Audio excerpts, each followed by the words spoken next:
Hello guys, welcome to Edu Ankuran. मैं हूं आपका दोस्त अश्विनी कुमार। और एडू अंकुरन चैनल के माध्यम से आप लोग जो भी जेपीएससी आंसर राइटिंग मेंस की जो आंसर राइटिंग की प्रैक्टिस कर रहे हैं और जेपीएससी में नागपुरी भाषा का चयन करना चाहते हैं, तो आप लोगों के लिए चैनल के माध्यम से हिंदी से नागपुरी में जो अनुवाद, ये एक सेक्शन है जो क्वेश्चन पूछे जाते हैं जेपीएससी मेंस में। एक गद्यांश दे दिया जाता है और आपसे पूछा जाता है कि हेठे देवल गद्यांश का नागपुरी में अनुवाद करूं। इस तरह से क्वेश्चन रहता है। तो उसी का एक सीरीज लेके आपके सामने एडू अंकुरन चैनल के माध्यम से लाया जा रहा है, ताकि नागपुरी भाषा का चयन करना और नागपुरी भाषा में लेखन की जो प्रक्रिया है, आंसर राइटिंग जो है, वो आपकी मजबूत हो सके, सरल हो सके। तो आइए आज की इस वीडियो को शुरू करते हैं। हिंदी से नागपुरी में अनुवाद जो जेपीएससी में मेंस में क्वेश्चन पूछा गया था, उसी को आज की इस वीडियो में आपके सामने रखा जा रहा है। तो वीडियो को शुरू करते हैं। ये देखिए, जेपीएससी मेंस का लैंग्वेज पेपर है, नागपुरी का ये पेपर है, नागपुरी भाषा एवं साहित्य। ठीक है, इसमें ये देखिए खंड ख में यहाँ पर ये जो है हेठे देल गद्यांश कर नागपुरी में अनुवाद करूं। तो आज की इस वीडियो में इसी का अनुवाद मैं आपके सामने रख रहा हूं। आपको किस तरह से लिखना होगा, नागपुरी भाषा में किस तरह का लचीलापन है, ठीक है, अपनिहिति का प्रयोग कहां पर हुआ है, वो सारा कुछ आज के इस वीडियो में बताया जाएगा। और ये एक सीरीज ऑफ वीडियोस रहेगा जिससे आपका कॉन्सेप्ट क्लियर कराया जाएगा। ठीक है, आपको ये भी बताया जाएगा कि एज इट इज वर्ड, जैसे हिंदी के जो शब्द हैं उन्हीं शब्दों का प्रयोग नागपुरी में कैसे किया जाता है, ये भी आपको बताया जाएगा। तो ये देखिए, ये है आपका गद्यांश। ठीक है, इस गद्यांश को मैं क्या किया हूं, इसको मैंने ब्रेक कर दिया है कुछ इस तरह से। ये देखिए कि दिए हुए गद्यांश का नागपुरी में अनुवाद, इसको मैंने राइट कर दिया है। एक एक स्टेंजा, मतलब कि एक एक सेंटेंस जो है उसको मैंने अलग कर दिया है। ये देखिए, एक सेंटेंस हुआ, ये दूसरा सेंटेंस है, ये तीसरा सेंटेंस है, चौथा और पांचवा। ठीक है, क्वेश्चन क्या है, यही क्वेश्चन है। आरंभ में नागपुरी साहित्य लोकगीतों एवं कथा कहावतों के रूप में रहा होगा। ठीक है, इसी चीज को मैंने यहां पर तोड़ के लिख दिया है कि आरंभ में नागपुरी साहित्य लोकगीतों एवं कथा कहावतों के रूप में रहा होगा, क्योंकि भाषा साहित्य के विकास का यह अनिवार्य चरण है। अब आप लोग क्या कीजिए कि एक एक सेंटेंस को नागपुरी में अनुवाद करने की कोशिश कीजिए। ठीक है, मैं आपकी हेल्प कर रहा हूं। किस तरह से करते हैं, आइए देखते हैं। उसी चीज को यहां पर लिखते हैं कि आरंभ में नागपुरी साहित्य लोकगीतों एवं कथा कहावतों के रूप में रहा होगा, क्योंकि भाषा साहित्य के विकास का यह अनिवार्य चरण है। ये हिंदी में है, इसको आप लोग नागपुरी में लिखेंगे। तो किस तरह से लिखेंगे, नागपुरी में इसका अनुवाद किस तरह से होगा, कुछ इस तरह से होगा। ये देखिए, पहले मैं बतला देता हूं कि नागपुरी में अनुवाद कैसे किए करेंगे और फिर किन किन शब्दों को हिंदी से नागपुरी में क्या बोला जाएगा, वो सारा कुछ यहां पर रेड मार्क्ड है। ठीक है, देखिए, इसको आरंभ में नागपुरी साहित्य का तो कैसे बोलेंगे, शुरुआत ने या फिर शुरू खने। आरंभ में को कैसे लिखेंगे, शुरुआत ने या फिर शुरू खने। नागपुरी साहित्य लोकगीत और कथा कहावत या फिर कबनैत, कहावत को कबनैत भी कहते हैं। ठीक है, और यहां पर जो व लिखा हुआ है उसके जगह पे नागपुरिया रहेगा, तो कैसे लिखेंगे, कहाउत। ठीक है, तो कथा कहाउत या फिर कबनैत मन कर रूप में रह होवी। अच्छा, कहीं पर में भी रहता है और बोलचाल के लैंग्वेज में ने का यूज करते हैं हम लोग। ठीक है, तो कर रूप ने रह होवी काले की भाखा साहित्य कर विकास कर लागिन, ई जरूरी या फिर अनिवार्य चरण है या फिर हेके। इसको मैं एक बार फिर से रिपीट कर देता हूं। जो हिंदी है वो मैं पढ़ दे रहा हूं, उसके बाद नागपुरी में मैं आपको बतलाता हूं। ठीक है, फिर से। आरंभ में नागपुरी साहित्य लोकगीतों एवं कथा कहावतों के रूप में रहा होगा, क्योंकि भाषा साहित्य के विकास का यह अनिवार्य चरण है। इसको नागपुरी में कैसे कहेंगे, शुरुआत ने नागपुरी साहित्य लोकगीत और कथा कबनैत मन कर रूप में रहोवी काल की भाषा साहित्य कर विकास कर लागिन, ई जरूरी चरण है। ठीक है, अब हम लोग यहां पर समझेंगे, क्या समझेंगे, कि जैसे कि आरंभ में यहां पर लिखा हुआ है, तो आरंभ में जो लिखा हुआ है उसको नागपुरी में क्या कहेंगे, शुरू खने या फिर शुरुआत ने। यहां पर ने के जगह पे हम लोग में भी लिख सकते हैं। ठीक है, ने या में का प्रयोग हम लोग करते हैं। इन जनरली आप देखिएगा बोलचाल के क्रम में ने का प्रयोग किया जाता है। ठीक है, लेकिन साहित्य या लेखन के रूप में हम लोग में का ही उपयोग करते हैं। तो आप लोग दोनों कर सकते हैं। नागपुरी ये फ्लेक्सिबिलिटी आपको प्रदान करता है, ठीक है। तो इतना ज्यादा स्ट्रिक्ट नहीं है नागपुरी कि आप अगर ये लिख दिए हैं तो गलत हो गया, ऐसा नहीं है। नागपुरी का स्वरूप बहुत लचीला है, तो आप लोग इस तरह से लिख सकते हैं। तो आरंभ में को कैसे लिखा गया, शुरुआत ने या फिर शुरूखने। किसी किसी बुक में शुरुआत के लिए और शब्द का यूज किया जाता है, और, ठीक है, और। आप लोग देखिएगा एकर और ऐसे करके, अ में ओकार ओ, ठीक है, अ में ओकार ओ और र, और, ठीक है। तो उसको भी लोग कहते हैं शुरुआत, लेकिन यहां पर ये और शब्द जो है वो फिट नहीं बैठेगा या फिट नहीं बैठता है, तो इसीलिए हम लोग शुरूखन या फिर शुरुआत ने ऐसे लिख सकते हैं, ठीक है। अब नागपुरी साहित्य देखिए एज इट इज लिखा गया नागपुरी साहित्य, ठीक है। लोकगीतों, तो लोकगीत और कथा कहावत मन, देखिए लोकगीतों ये बहुवचन हो गया, कहावतों ये भी बहुवचन हो गया। तो एक वचन से बहुवचन बनाने के लिए मन का प्रयोग किया जाता है, मने या फिर मन, ठीक है, मन या मने का प्रयोग किया जाता है। तो लोकगीत मन, कबनैत मन, तो लोकगीतों को कैसे कहेंगे, लोकगीत मन, ठीक है। कहावतों को कैसे कहेंगे, कबनैत मन।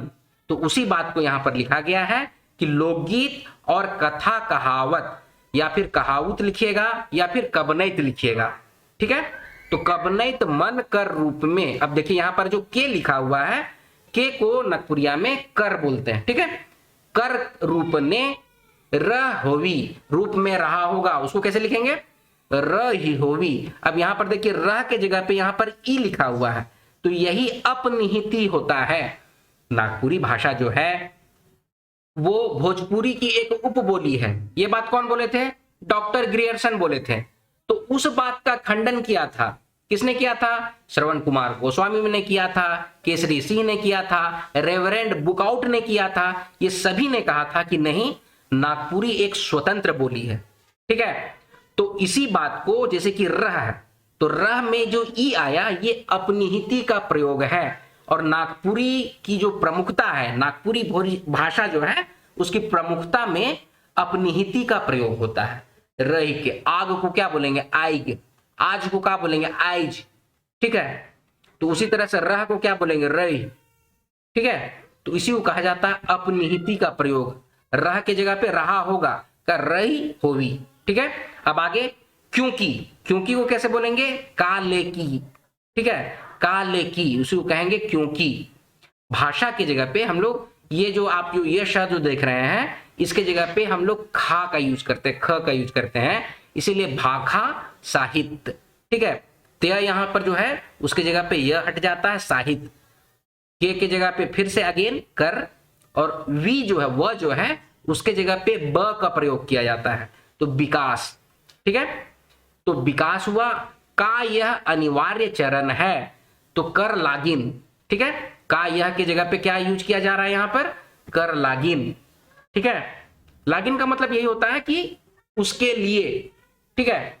तो उसी बात को यहां विकास कर लागिन अनिवार्य चरण है या फिर हेके, ठीक है। हेके और है में मैंने आपने पिछले वीडियो में भी आपको बतलाया है, हेके जो होता है वो थोड़ा सा रूड होता है, वो बोलचाल की भाषा में यूज किया जाता है। जैसे मैं अगर आपसे क्वेश्चन सिर्फ पूछता हूं, ठीक है, कि एक जवाब का हेके, तो ऐसे पूछा जा सकता है। अच्छा, लेकिन अगर मैं कोई साहित्य लिख रहा हूं, कोई लेख लिख रहा हूं, ठीक है, तो उसमें है का प्रयोग किया जाता है। एक थोड़ा सा आप कहिएगा, थोड़ा सा उसको क्या बोलते हैं, एक सम्मानजनक शब्द है, इसीलिए है का ही प्रयोग किया जाता है। और यहां पर अनिवार्य की जगह पे जरूरी भी यूज कर सकते हैं, या फिर अगर अनिवार्य ही लिखना है तो अनिवार्य लिख सकते हैं, ठीक है। तो ये हुआ इसका अनुवाद, पहला जो स्टेंजा है, पहला जो सेंटेंस है, उसका अनुवाद कुछ इस तरह से हुआ। दोस्तों, आप लोग जो भी जेएससी सीजीएल की तैयारी कर रहे हैं, उसके लिए एडू अंकुरन चैनल के माध्यम से मेरे द्वारा और स्पर्धा पब्लिकेशन के द्वारा ये देखिए ये एक बुक है जो कि 2000 क्वेश्चंस का मॉडल सेट आपको प्रोवाइड कराया गया है। जो भी जेएससी सीजीएल झारखंड सचिवालय की तैयारी कर रहे हैं वो इसको आप मार्केट में आपके नजदीकी बुक स्टॉल पे ये अवेलेबल है, आप उसको बुक को ले सकते हैं और इससे तैयारी कर सकते हैं। इसमें क्या है कि OMR शीट भी दिया गया है, तो रियल टाइम एग्जामिनेशन का प्रैक्टिस भी आपको इससे होता है। ठीक है, तो इस बुक को भी आप प्रैक्टिस कर सकते हैं, इस बुक को आप नजदीकी बुक स्टॉल से ले सकते हैं। चलिए आगे बढ़ते हैं। चलिए अब दूसरा जो सेंटेंस है उसका अनुवाद कैसे करेंगे। इसकी मधुर धारा आज भी तरल तरंगित है। अब इसको नागपुरी में कैसे लिखेंगे, देखिए इसकी का हो जाएगा एकर, मधुर एज इट इज रहेगा, एकर मधुर धारा आइजो तरल तरंगित आहे। ठीक है, अब यहां पर देखिए यहां फिर से अपनिहिति का प्रयोग किया गया है। आज को कैसे लिखते हैं, ई बीच में आ जाता है, तो उसी को कहते हैं अपनिहिति। ठीक है, तो आइज, इसको हम लोग जैसे बोलते हैं ना तो बोलेंगे आइजो। ठीक है, लेकिन लिखते हैं तो कैसे, आइज हो, आइज हो तरल तरंगित आहे। शब्दों को एज इट इज लिया जाता है। ठीक है, तो इसमें कोई गड़बड़ी नहीं है, कोई गलती नहीं है, ये बिल्कुल परफेक्ट है। ठीक है, चलिए आगे है। यही स्वच्छंद धारा कालक्रम से काव्य गुण मंडित होकर, काव्य युग मंडित होकर शिष्ट साहित्य के धरातल पर उतरी होगी। ठीक है, यहां पर काव्य युग नहीं होना चाहिए, काव्य गुण होना चाहिए। एक मिनट मुझे चेक कर लेने दीजिए, एक मिनट। यहां पर क्या लिखा हुआ है, काव्य गुण लिखा हुआ है। ठीक है, देख रहे हैं ना, यही स्वच्छंद धारा कालक्रम के काव्य गुण से, तो उसी बात को हम लोग यहां पर रखेंगे। यहां पर क्या होगा कि काव्य गुण होगा, यहां पर थोड़ा सा राइटिंग मिस्टेक हो गया, प्रिंटिंग मिस्टेक हो गया। ठीक है, तो मंडित तो होकर यहां पर युग के जगह पर गुण लिखेंगे हम लोग। ठीक है, काव्य गुण। ठीक है, तो काव्य गुण मंडित तो होकर शिष्ट साहित्य के धरातल पर उतरी होगी। अब इसका नागपुरी में अनुवाद कैसे करेंगे, एह स्वच्छंद धारा कालक्रम संगे काव्य गुण मंडित होय के शिष्ट साहित्य कर धरातल में या फिर ने उतर होवी। ठीक है, अच्छा इस चीज को हम लोग और अच्छे तरीके से देखते हैं। यही, यही को क्या बोलेंगे, एहे। ठीक है, अच्छा स्वच्छंद, स्वच्छंद को हम लोग कहते हैं निर्दंद भी कहते हैं। ठीक है, स्वच्छंद या निर्दंद, आप दोनों शब्दों को प्रयोग कर सकते हैं एज इट इज, कोई प्रॉब्लम नहीं है। ठीक है, धारा को धारा, कालक्रम। अब जैसे कि कालक्रम है, ठीक है, तो कालक्रम को हम लोग ऐसे ही बोल सकते हैं पर्याकर अनुसार, पर्याकर अनुसार। ठीक है, समय कर अनुसार ऐसे भी लिख सकते हैं, लेकिन कालक्रम आप एज इट इज भी लिखिएगा तो ये कोई गलती नहीं है। ठीक है, नागपुरी यही फ्लेक्सिबिलिटी आप लोगों को प्रदान करता है, तो इस बात का ख्याल रखेंगे। तो क्या बोलेंगे, कालक्रम को कालक्रम ही, या फिर पर्या, प में आकर पा, री या ऐसे भी लिखता है लोग, ऐसे भी लिखते हैं लोग कि पर्या बोलते हैं, लिखते हैं। ठीक है, पर्या कर अनुसार। ठीक है, तो कालक्रम से यानी कालक्रम संगे काव्य गुण, तो काव्य गुण मंडित होय के, होकर को कैसे लिखा गया है, होय के शिष्ट, तलव्य श का प्रयोग नहीं किया जाता है, तो यहां पर देखिए शिष्ट लिखा हुआ है। अच्छा यहां आधा सा भी नहीं होगा, शिष्ट इस तरह से होगा। ठीक है, शिष्ट साहित्य कर धरातल ने उतर होवी। अच्छा अब बोलने में तो हम लोग ऐसे बोलते हैं, धरातल को हम लोग कहते हैं भुइया। ठीक है, भुइया में उतर हुई, ऐसे करके भ में ऐसे, इसका भ में अनुस्वार ई, और यहाँ पर या में आकार और अनुस्वार। ठीक है, तो इस तरह से भी होता है भुइया।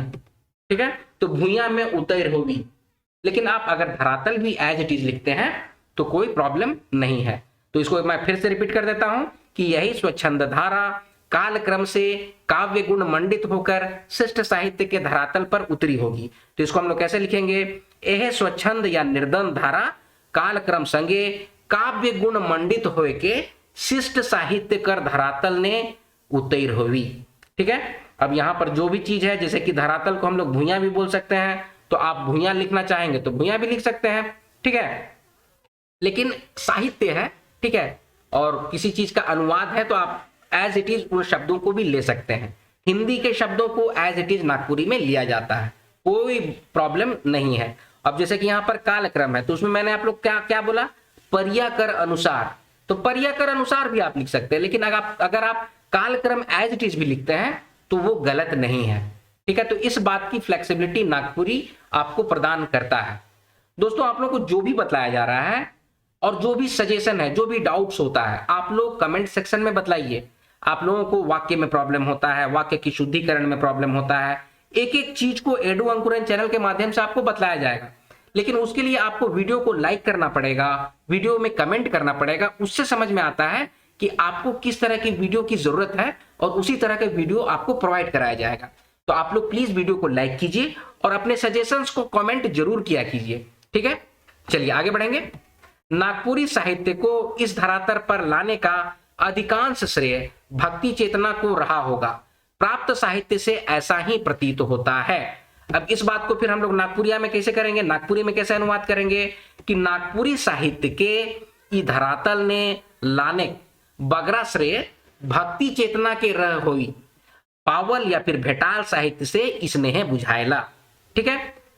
आप यहां पर फिर से देखिए, नागपुरी साहित्य को एज इट इज लिया गया है, को के जगह पे के का यूज किया गया है, इसके जगह पे ई का प्रयोग किया गया है।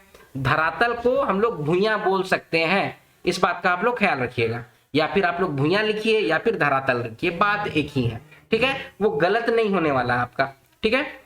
पर लाने का, तो उसमें में लाने का अधिकांश, अधिकांश को हम लोग कहते हैं बगरा, ठीक है। अधिक को कहते हैं क्या, बगरा, अधिकांश श्रेय। अब देखिए श्रेय को ना एज इट इज लिखा गया है यहां पर, ठीक है। इसके लिए इसको हम लोग तोड़ के भी कुछ लिख सकते हैं, लेकिन जो शब्द हैं हिंदी के उसको एज इट इज नागपुरी में लिया जाता है, इस बात का आप लोग ख्याल रखिएगा। श्रेय भक्ति चेतना के रही होगी, यहां पर फिर से ई है, देखिए रह को क्या लिखा गया, रहा होगा, उसको कैसे लिखा गया है, रही होवी, ठीक है। यहां पर अपनी हिति का प्रयोग है, होगा को होवी बोला जाता है, जो भविष्य काल है। वीडियो अंकुर चैनल के माध्यम से आपको प्रॉपर वीडियो प्रोवाइड कराया जाएगा, जिसमें कि बताया जाएगा कि किस तरह से नागपुरी का अनुवाद किया जाता है, ठीक है। जैसे कि मैं पढ़ता हूं, तो इसको कैसे बोलते हैं, मोय पढ़ोना, ठीक है। अच्छा, इसी को कैसे कैसे बोलते हैं, हम पढ़ीला। तो कहां पर मोय पढ़ोना होता है, कहां पर हम पढ़ीला होता है, काहे कि दोनों नागपुरी ही है। तो ये सब सारा कुछ को डिस्टिंग्विश करके, तार तार करके आपको एडू अंकुरन चैनल के माध्यम से बतलाया जाएगा, ठीक है।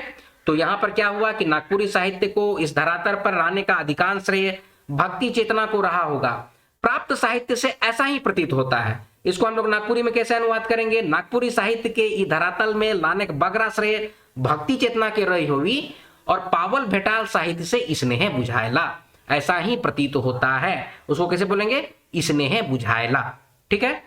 अगला है, जो भी हो किंतु इस धरातल पर आकर नागपुरी तीर्थ रूप हो गई। अब इसको नागपुरी में कैसे बोलेंगे, जे भी होवे मुदा या फिर माकिल ई धरातल में आए के नागपुरी तीर्थ रूप हो गलक, ठीक है। जो भी हो को, जो को सिर्फ बोलेंगे जे, भी एज इट इज है, हो को बोलेंगे होवे, ठीक है। किंतु को हम लोग मुदा बोलते हैं, ठीक है।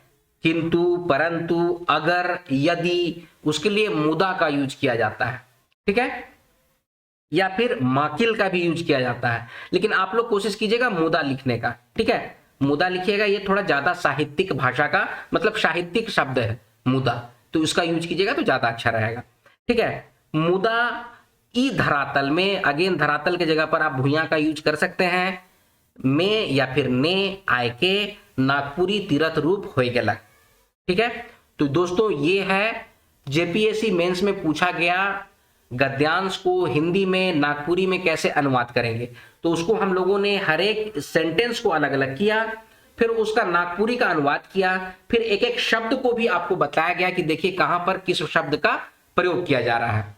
आप लोग कमेंट करके जरूर से बताइए कि आपको कहां पर प्रॉब्लम हो रही है, और नागपुरी भाषा का चयन करना आप लोगों के लिए कहां पर आपको ऐसा लगता है कि नहीं करना चाहिए इसका चयन, आपको किस पॉइंट पे ऐसा लगता है। क्योंकि देखिए इसका सिलेबस सबसे छोटा है, इजी टू अंडरस्टैंड है, कई बार आप रिवाइज कर सकते हैं, इसके नोट्स बहुत शॉर्ट और कॉन्साइज हैं, ठीक है। आपको नोट्स का तरीका ये सब कुछ तो एडू अंकुरन चैनल के माध्यम से बताया ही जा रहा है।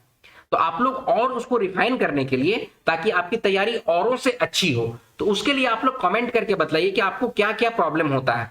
उससे क्या पता चलेगा कि वीडियो किस तरह से बनाया जाए ताकि आप लोगों का कॉन्सेप्ट क्लियर हो, ठीक है। तो आज की वीडियो अब यहीं पर समाप्त होती है। आई होप इसको आप समझे होंगे। इससे रिलेटेड अभी और भी बहुत सारे सीरीज ऑफ वीडियोस आएंगे, तो आप लोग चैनल पे बने रहिए और इसी तरह के वीडियोस पाने के लिए वीडियो को लाइक कीजिए, शेयर कीजिए, अपने सजेशंस कमेंट बॉक्स में कमेंट कीजिए और एडू अंकुरन चैनल को सब्सक्राइब कीजिए। मिलते हैं अगले वीडियो में, तब तक आप लोग अपना ख्याल रखिए। जय हिंद।